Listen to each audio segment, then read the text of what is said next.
Okay, so now let's get to this mess. Since speaking about colorism and featureism, or people don't know what race they ass is, let's talk about Miss Amber Rose because she said she don't give up that she was canceled over her unwavering support for the Orange Man, number 47, who's currently burning America to the goddamn ground. So apparently, Miss Mamas is on the cover of Maxim. Child, first of all, sidebar. I didn't even know Maxim was still a thing.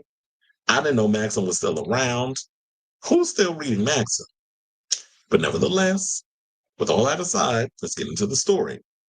So she said the 41-year-old model basically admitted she lost fans for when Trump was running for re-election, but is not too worried as she still is on the cover of Maxim.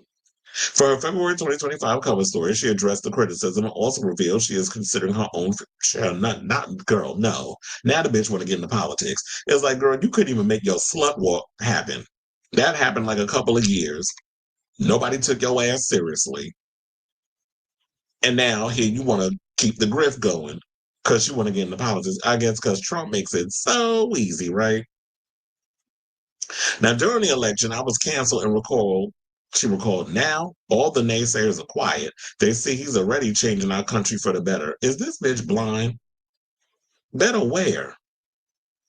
He's cutting all kinds of things, including going, and he's even affecting his own maggots, who, quiet as it's kept, a lot of that welfare, food stamp, SNAP program, whatever the hell you want to call it, all these things on the cut Medicaid and all these other things. You know who's benefiting from that the most?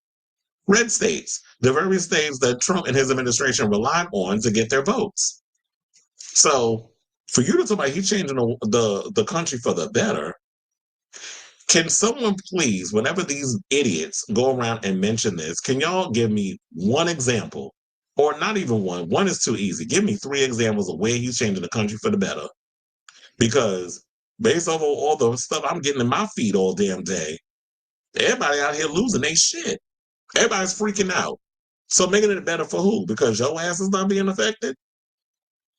So the reality star who responded to the major backlash she received in October 2024 that she accused Beyonce of copying her speech at a Kamala Harris rally, criticized people with left-leaning political views, and stressed the importance of having more open conversations. Well, I wish that it worked on the other side as well, because there always is like, oh, we're crybabies, we're snowflakes, we're too woke, we're all those things. Whenever we want to have a genuine conversation, and I've tried to have conversations with maggots, but it's no reasoning with them. Some of y'all are so far gone, deep in the cold, drinking the Jim Jones Kool-Aid that it's like you can't get through to them. Or if you try to give them something where it's an example of you're incorrect and this is why, and nobody is, and then they want to accuse you, oh, you're a lib, and no, I'm not, because trust and believe, I read the lib, the left, if y'all want to call it. There is no left. I've been trying to tell y'all there's no such thing as left leaning anything. Most of these liberals lean right in a lot of ways, or they're center.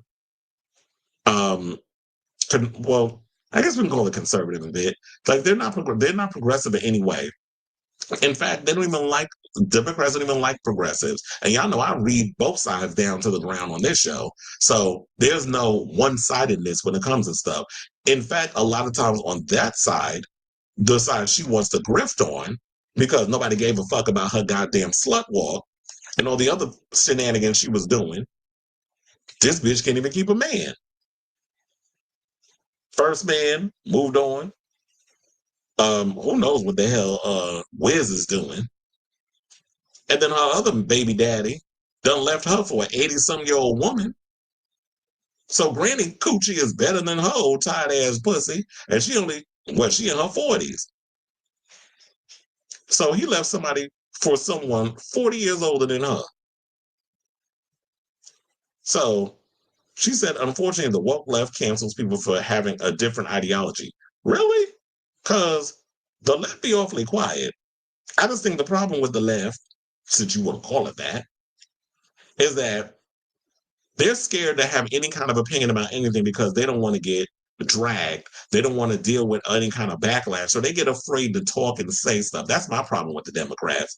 But when it comes to her side, or the people she liked to run around with. No, they're the ones who decide to fire you, cancel you, remove all your credentials or whatever if you have a different ideology than theirs. And I always say that whenever you point one finger, the other four are pointing towards yourself. And that's clearly what she's doing here. But she said, fortunately for me, I don't give a fuck and will always stand 10 toes down until the wheels cut off. Regardless of what my beliefs may be, yeah, when the grift is dry, when that well runs dry and that grift is done, then she gonna come backpedaling back over here on our side. We know how a lot of you grifters work. Y'all go where the wind blows. Now, Rose also reflected on her past preference for liberal leaning policies and explained why she changed her political stance in recent years, saying, I used to be on the left and thought I was doing the right thing. That's why it's so important to have open conversations. She also said she believes that there's no objective truth and only feelings from left-leaning individuals. Really? Well, here's the thing. I always say facts are not feelings. And when we try to present y'all with facts, y'all get in y'all feelings. So as a society, we need to get back to reality and have these difficult conversations to bring us back to a better place. Well, when did Trump do that during his campaign? I'll wait. When did he offer or have any kind of difficult conversation? All he did was talk about trans people in sports, when literally it's only like less than 1% of trans people in sports. But that was y'all focus. Y'all was so focused on trans people and trans people using restrooms when aren't all bathrooms unisex, including the bathrooms y'all all share in your own fucking house? Like, if you got a house of 6, you think y'all got separate bathrooms? The girls got to go over there, the boys got to go over there? No, all y'all put y'all asses on the same fucking toilet. So I don't understand why all of a sudden now everybody got this issue about sharing bathrooms. And even at my job, we have women that sometimes, I remember the other day, I was up in there taking a leak at the urinal and a girl came out the stall. I didn't judge it. I've been to many clubs and stuff when I've had to share bathrooms with women and men. Who cares? And none of the times they would try to do anything sexual to me or any kind of assault. So I don't understand where all this is coming from. There's a lot of fear mongering because y'all never really had to interact with people other that's different than who you are. So y'all want to use this as a damn excuse because y'all got some other inner kind of demon or type of weird shit that y'all are into. And you probably thinking that you see that trans girl, you might actually like it. And quiet as it's kept, a lot of y'all be low-key trying to hit up them same girls and dudes that y'all be fearing. I've seen it. So I don't know who y'all out here for, and I guarantee you them same politicians over here trying to roll back stuff about the homosexuals and the transgenders, they were the main ones that be up in their hotel room, probably on that Tucci, whatever how the fuck you say it, with a trans girl slobbing a knob while they in a white robe in the chair in their at the I won't say the Motel 6. We can't do that to them. The Holiday Inn or whatever, or the Beverly Hills Hotel. We've seen it. We've heard the stories. Where's Madison Hawthorne? Remember he was spilling tea about the Republicans and what they was doing at their own versions of freak offs and how he disappeared? We haven't heard from him ever since. So it'd be nice if we can get back to reality and have these difficult conversations to bring us all back to a better place. If y'all willing to meet us halfway, but you're not willing to listen. Y'all just so happy y'all won because y'all feel like y'all own the libs. That is like, we can't have a real conversation in regards of how do we make this country better? We're all sitting here fighting amongst each other while these billionaires and these politicians and these oligarchs continue to take a lot more of the piece of the pie and leave us with nothing. We need to get away from that and stop listening to these damn celebrities on both sides, the Amber Roses and the Beyoncés or whatever. Like, don't only pipe out because y'all want to sit up here and just start saying what y'all saying. I don't think and well, look, if celebrities have the wherewithal and the mental capacity to get up there and put politics into what they're doing, they have every right to do it. There's some people who incorporate that in their music. But I ain't getting up there doing no full on, press conference like I'm Reverend Al Sharpton. I ain't doing all that. That ain't in my ministry. But I applaud those who do. But then, of course, she wanted to let us know that she got a new venture coming. She said, I'm excited to announce my new show. It'll be my opinion on politics and other current events.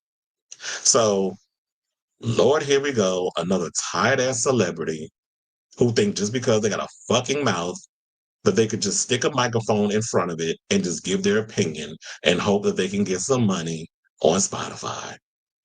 And that's what it probably is. She probably coming the next one coming out with a freaking podcast. But we'll see how you fill out these spaces. She sees what's going on with the Theo Vaughns and the Joe Rogans. Everybody's trying to jump on that grift. Even they're grifting. Like Joe Rogan, he was never somebody who leaned MAGA the way he is now. He was somebody who was for trans rights. He was somebody who was for Medicare for all. He was somebody who very much was progressive in a lot of his political beliefs. I guess until they started throwing money at his ass, he changed his mind. So, yeah. So here's the full cover, if y'all care. And here she is out here going hard for Trump. And to me, she'd be the perfect type of girl that he would have invited back to his hotel, and she'd be filing a lawsuit against years later, accusing him of the R word. Or she'd be out here like spreading her coochie for coins, getting with a Trump type. She gives very that. So then she went and said, she told millions of Americans Donald Trump and his supporters don't care if you're black, white, gay, or straight. It's all love. Oh, yeah, they don't care if you're black, white, gay, or straight, as long as they get them votes. And now that he's gotten his votes, he don't need y'all no more. Because you see, like he's trying to roll back every right that we've come so far to help build. They're going after gay marriage, from what I heard. I forget specifically in what state, but they're going after it. They're already going after Juneteenth and Black History Month. And somebody actually said in a press conference that we're not even going, that Black History Month, that they're looking to celebrate just the historical moment in American culture. That ain't her words, I'm paraphrasing. She didn't even acknowledge that Black History Month was in February, which is what a lot of them are doing. They're trying to erase history. So what the hell is Zebra talking about? And yes, I can say that because I am of mixed race as well. So get off my line with this bullshit. So I say all this to say, what do y'all think of this donkey and what she had to say in regards in her latest issue of Maxim Magazine, a magazine I didn't even know was still a damn round. So whatever your thoughts are, let me know in the comments down below.